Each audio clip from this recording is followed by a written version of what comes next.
began with shocking Thursday night football game in which the Atlanta Falcons came back from a 28-14 fourth-quarter deficit to beat the Tampa Bay Buccaneers 29-28 as 6-point underdogs. What will the rest of the weekend have in store for bettors? Our NFL handicapping team of Ed Fung and Matt Jacob combined to give their best bets for Week 15 of the NFL season. Odds courtesy of BetMGM and are subject to change. Los Angeles Chargers at Kansas City Chiefs -5.5, 41.5. Jacob. On Monday night, the Chargers picked off Jalen Hurts 4 times in a 22-19 overtime win over the Eagles. They also forced and recovered a Hurts fumble on the same play that they intercepted the reigning Super Bowl MVP.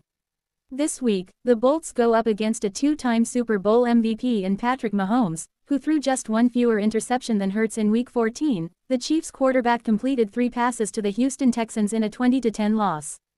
Mahomes has now been intercepted in 5 of his last 6 games, with 8 of his 10 picks on the season coming in that span.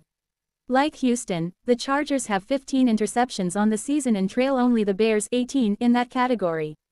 They've also thieved Mahomes 6 times in the last 10 regular season meetings. And while Mahomes did play a clean game against LA in Week 1 in Brazil, he was picked at least once by the Chargers in 5 of the previous 6 seasons. Bet. Patrick Mahomes over 0.5 INTs plus 105. Washington Commanders at New York Giants -2.5, 46.5. Fiddle. When Jaden Daniels was ruled out for the Commanders, the line moved from plus 1.5 to plus 2.5. It was mostly priced in, but the confirmation still caused a full-point move towards the Giants. Now, about 24 hours from kickoff, I can say with certainty this line is not moving to Giants -3. I strongly believe that taking the best price available in the betting cycle on either side is long-term a signal of good process. There is a window for Commanders money to flood back in, so right now is the time to bet on Washington.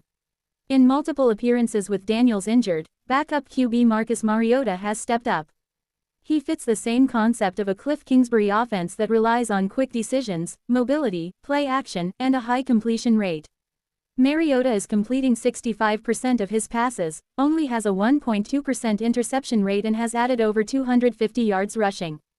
In this divisional game, I'll happily take the best price available, a better coaching staff and a veteran QB with plenty of reps this season.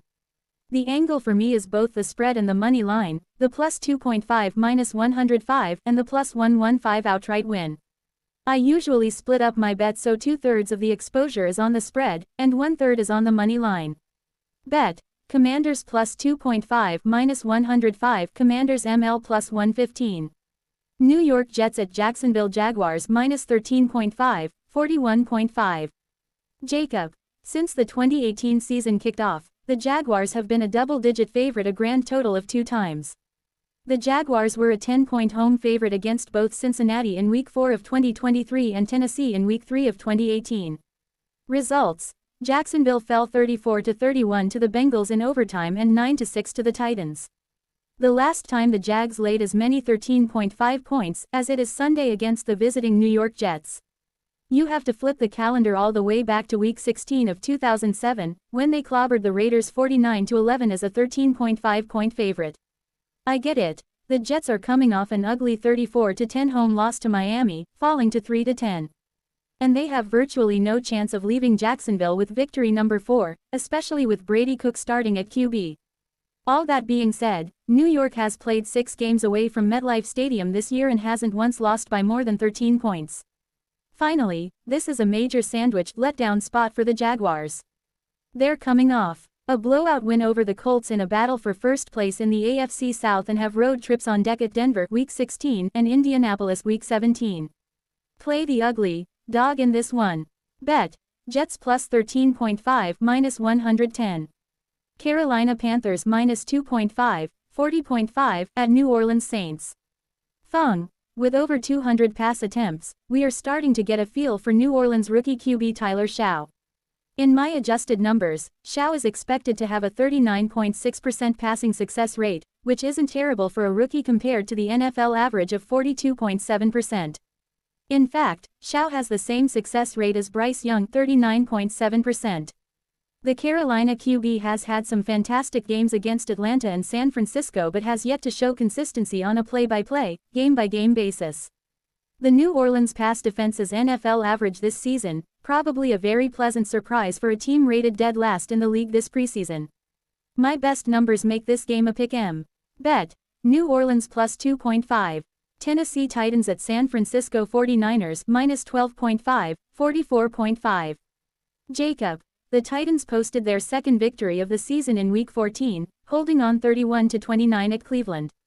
How did Tennessee handle success following its first win, a 22-21 road upset of Arizona in Week 5? By going to Las Vegas and losing 20-10 as a 5-point underdog. Last year, the Titans won a whopping 3 games. They followed those victories with a 20-17 loss to Indianapolis as a 2.5-point home favorite, a 27-17 loss at the Chargers as an 8.5-point underdog, and a 42-19 loss at Washington as a 6-point underdog. Yep, since the 2024 season kicked off, Tennessee is 0-4 in ATS immediately after a victory. That's reason alone to fade the Titans as a huge underdog Sunday. Additional reasons. They're back on the road again, this time on the West Coast. They're facing the 49ers, who are on a 3-0 in ATS heater, and San Francisco's last 5 wins have been double-digit blowouts with victory margins of 10, 10, 19, 11 and 18 points. Tennessee has lost by 2+ touchdowns 6 times this year. I think it happens again on Sunday. Bet. 49ers minus 12.5 minus 115. Fiddle. A common thought amongst fans and bettors is to target veterans in late-season situations whose usage may decline for under bets, or subsequently target the over bets on the young player who may see increased usage. I see these situations differently. Teams will try and focus on the development of a few key players and surround them with the best teammates to stimulate their growth. For the Titans, development is obviously focused on QB Cam Ward. The best way to help Ward is to maintain a decent run game and have veteran skill position players around him. In my opinion, Tony Pollard's usage is not going anywhere despite him likely not being the long-term plan for this team. Last week Pollard was the focal point of the win over Cleveland with 25 rush attempts for 162 rush yards and 2 TDs. This week, the Titans go up against a San Francisco defense that has lost multiple star players in its defensive front 7. The 49ers rank 12th in most rushing yards allowed. Pollard will still be a key piece of the offense, whether in the ground game or catching passes out of the backfield. The betting market has taken an over position on Pollard this week, with multiple sportsbooks raising this line from 58 to 62.5, but MGM is still holding the 55.5 line, so this is a clear over bet for me. Bet. Tony Pollard over 55.5 rush plus rec yards minus 118. Indianapolis Colts at Seattle Seahawks minus 13.5, 43. Jacob. Jonathan Taylor's rushing totals in his last 4 games on U.S. soil, 45, 58, 85 and 74 yards. Yes, wedged in between those 4 contests was a 244-yard Week 10 performance against the Falcons in Berlin. But even in that game, 19 of Taylor's 32 carries went for 4 yards or fewer. It also bears mentioning that Atlanta's defense ranks 24th in the NFL against the run. This week, Taylor faces the league's 4th best rushing defense. The Seahawks surrendered just 91.2 yards per game. They also yield 3.81 yards per rush, only Denver 3.70 is better. More important than all of that, Taylor won't be taking handoffs from Daniel Jones on Sunday, or the rest of the season, for that matter. Rather, he'll be receiving the pigskin from either a rookie, Riley Leonard, a career backup, Brett Rypien, or a 44-year-old grandfather who hasn't taken an NFL snap in 5 years, Philip Rivers. Translation. Seattle's already stout defense is going to load the box, key on Taylor for 60 minutes and gamble that whoever is under center for Indianapolis won't be able to take advantage of one-on-one coverage. Bet. Jonathan Taylor under 72.5 rushing yards minus 118. Minnesota Vikings at Dallas Cowboys minus 6, 48.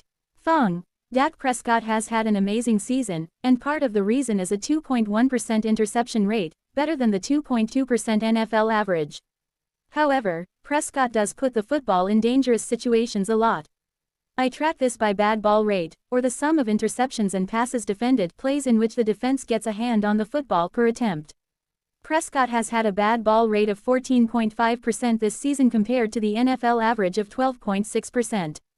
This is 3rd worst among active starters, 4th if you include Geno Smith. My model gives a 60% chance he throws a pick against the Vikings.